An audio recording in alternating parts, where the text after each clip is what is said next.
Hola, bienvenido a tu podcast Pulmón Crítico. Te habla tu anfitrión, Abraham Ali. Hoy te voy a comentar sobre las pruebas diagnósticas para COVID-19.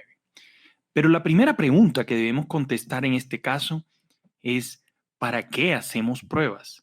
¿Por qué el director general de la Organización Mundial de la Salud insistió en la frase hagan test y hagan test? Ese es un punto que tiene su explicación en el hecho de saber no solamente quién está infectado, sino también quién estuvo infectado. Esos datos estadísticos permiten hacer cercos epidemiológicos que finalmente pueden llevar al control de la pandemia.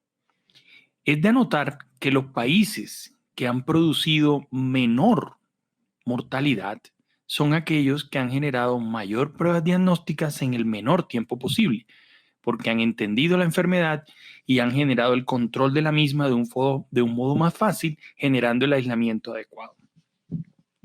Pero para entender las pruebas de COVID-19 y en general todas las pruebas de laboratorio, es necesario pasearnos por dos conceptos. Vamos a hablar de lo simple, sensibilidad y especificidad. La sensibilidad es un concepto que impide que haya pacientes que estén enfermos y aparezcan negativos en la prueba que se está evaluando. Y la especificidad afirma de modo categórico que cuando una prueba es positiva, el paciente está enfermo de lo que se está evaluando. Te voy a poner dos ejemplos para que entiendas esto, que nos sirve de base para la comprensión posterior de las pruebas diagnósticas en COVID-19. Lo primero es una prueba de embarazo en sangre. La prueba de embarazo en sangre evalúa la gonadotropina coriónica que se produce en la placenta. Por tanto, es imposible que exista gonadotropina coriónica circulante en la sangre si no hay embarazo. Por tanto, si la prueba de embarazo en sangre da negativo, la mujer no está embarazada. Ahora, vamos al otro campo, a la especificidad. Si, por ejemplo, se hace un cultivo de tuberculosis, en esputo, por ejemplo, y da positivo, no hay posibilidad que el paciente no tenga tuberculosis. Tiene que tener tuberculosis. Otro tema es qué tipo de tuberculosis tiene, sus características, su resistencia. Pero si el Mycobacterium tuberculosis creció en una muestra de esputo, el paciente tiene el bacilo dentro de su cuerpo y está vivo por demás. Ahora, es posible que las pruebas tengan algo que se llaman falsos negativos, falsos positivos. Ahorita tocaremos un poco ese tema.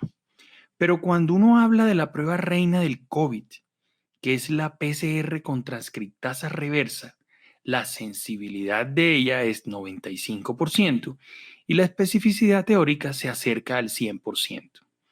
Es de notar que no existen pruebas perfectas. Todas tienen grados de falla de acuerdo a múltiples circunstancias que se pueden presentar.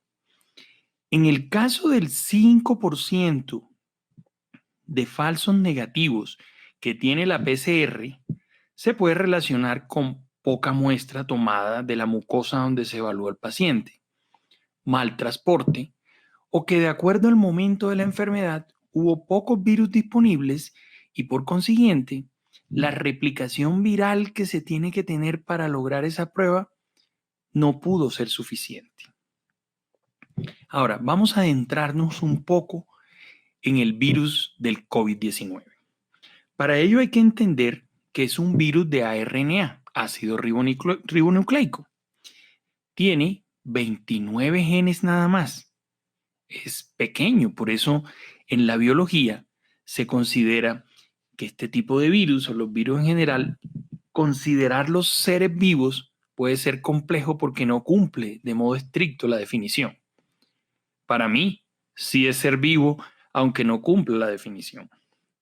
Tiene además 29.000 letras, denominémoslas, que son lo que le da la característica específica a ese RNA. Es decir, A, T, C, G, en el orden en que se vayan distribuyendo. Su tiempo de incubación es de 5.2 días y la respuesta inmune, todavía en discusión, difícil de valorar, está entre 10 a 12 días posterior a los síntomas. Estos últimos números que te acabo de dar marcan lo que va a ser la comprensión posterior de las pruebas. Aunque ya te la nombré, comencemos por la primera prueba.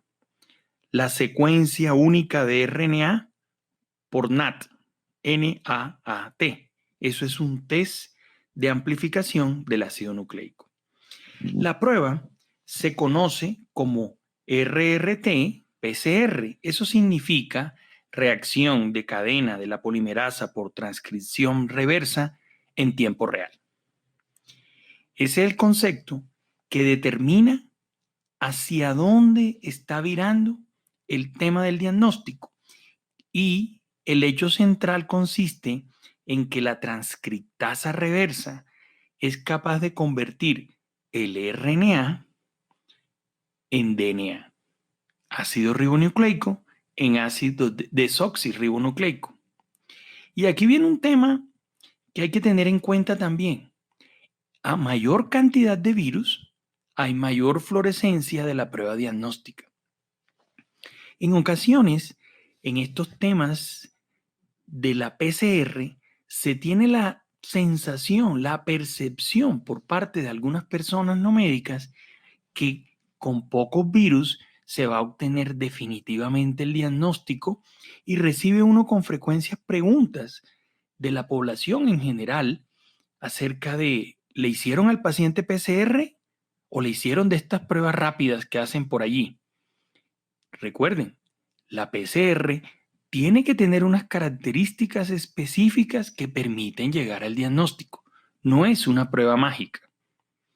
Ahora, la forma en la que se venía diagnosticando era la detección del gen E. El gen E podía tener reacciones cruzadas con otros coronavirus. Pero lo que sucede es que para nuestros países en Latinoamérica, nosotros no tenemos posibilidad de tener mayores reacciones cruzadas con este gen E. Más sin embargo, en los Estados Unidos se prefirió generar el estudio a través del gen N. Ese es el que se trata de detectar. Esa es la secuencia que se busca, la cual genera una menor probabilidad de tener pruebas cruzadas. Pero una cosa para entender es que también existen pruebas rápidas de la PCR. En Corea, por ejemplo, donde llegaron a tomar 10.000 pruebas diarias en un momento dado y son las famosas imágenes de evaluando personas en los carros, en los semáforos, tienen una máquina de diagnóstico muy rápido, pero es una máquina cerrada que hace todo el proceso, incluye todas las fases y eso permite tener estos resultados. Ahora, otra cosa que sucede es el medio de transporte como marcador de error de las pruebas. En nuestro país, en Colombia, en las primeras fases del diagnóstico sucedía que se reportaban desde el Instituto Nacional de Salud mal embalaje de las pruebas y que eso era lo que estaba llevando a que no hubiese diagnóstico adecuado. Y esto es un tema trascendental porque existen medios de transporte específicos después que se han tomado las muestras en la orofaringe o en la nasofaringe para llevar esos hisopos de un sitio a otro. Nosotros no tenemos el medio de transporte adecuado y ha sido necesario que lo transportemos en solución salina. No hay otra forma. Nos toca acudir a ese medio de transporte, pero hay que cumplir con los otros detalles para que la prueba quede realmente adecuada. Bueno, superemos el tema de la PCR. La segunda forma de diagnosticar la enfermedad o la prueba para diagnosticar la enfermedad es la medición de antígenos. Antígenos son proteínas que se encuentran en la superficie del virus, también hay proteínas en la parte central o interna, pero el diagnóstico puntual de esas proteínas determina que hay un virus que está allí presente. Eso no está disponible en este momento para la evaluación. La tercera forma, también muy popular, son los test serológicos. Normalmente se hacen con ELISA. ELISA es una forma de evaluación del laboratorio que significa ensayo por inmunoabsorción ligado a enzimas. Y la forma de detectar los anticuerpos es por el cambio de color que se produce cuando se hace la evaluación de ELISA. También allí se encuentran anidadas las pruebas rápidas. Y hoy en día estamos inundados de pruebas rápidas de diferentes países, las mayores de Oriente, algunos con una calidad dudosa. Pero debes entender que no hay una estandarización precisa para saber en qué momento se produce la positividad de los anticuerpos. Aquí tienes que recordar que hay anticuerpos inmunoglobulina M, que son la fase aguda de la enfermedad, pero como te digo, no está plenamente definido el momento en que el organismo comienza a reaccionar, y eso corresponde a la actividad de la enfermedad. Y la otra parte es la inmunoglobulina G, que indica que el paciente ya teóricamente superó la enfermedad y está en una fase de convalecencia. Este resultado es más tardío y sirve para lo que te comenté inicialmente, entender qué porcentaje de la población ya sufrió la enfermedad por COVID-19. Esto aplica en general a todas las enfermedades virales. Pero lo que más vemos en los últimos días, con toda esta avalancha de pruebas, de dificultades de traslado, de problemas con la toma de la muestra, son pacientes con síntomas muy claros de COVID, nexo epidemiológico y pruebas negativas, tanto de PCR como de anticuerpos. Hay que primar la clínica. En momentos de pandemia, cuando la prevalencia de la enfermedad es supremamente alta o va en crecimiento, hay que entender que si todos los criterios se cumplen, el paciente tiene COVID-19 a pesar de tener pruebas negativas. La cuarta forma de diagnóstico es secuenciación del virus. ¿Eso qué es? Es lograr determinar si la secuencia genética que se descubrió en enero en China sigue teniendo exactamente el mismo número de letras en el mismo orden, o si en algunos casos el virus muta, cambia esos genes, y eso ayuda muchísimo para varias cosas. Lo primero es porque si cambia la secuencia genética del virus que estamos tratando de detectar, es posible que las pruebas nos den negativo y no que no haya la enfermedad, sino que mutó, cambió. Pero también sirve para entender mayor o menor agresividad de la enfermedad en la población. Importantísimo, pero esto se hace casi siempre a nivel experimental, aunque en Colombia hay algunos laboratorios que están preparados para hacer la búsqueda de las mutaciones. Los anticuerpos de los que hablé antes tienen la inmunoglobulina M, la de fase aguda, una sensibilidad entre 85 a 96% y la inmunoglobulina G, una sensibilidad cercana a 98%, con especificidades cercanas a 90%.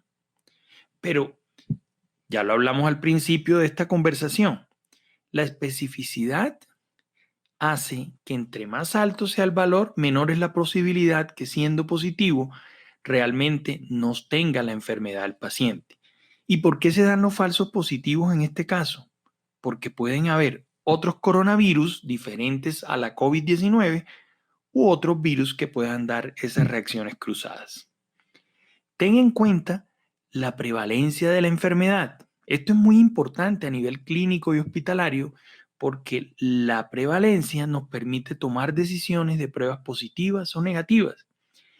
¿De dónde se toma la muestra? Se puede tomar de orofaringe, de nasofaringes. La Organización Mundial de la Salud sugiere que sea de ambos sitios y no debemos pensar que el hecho de tomar pruebas nos va a generar infección, que nos están inoculando la infección. Necesitamos tomar pruebas, necesitamos conocer el comportamiento epidemiológico de la COVID para poder luchar contra ella.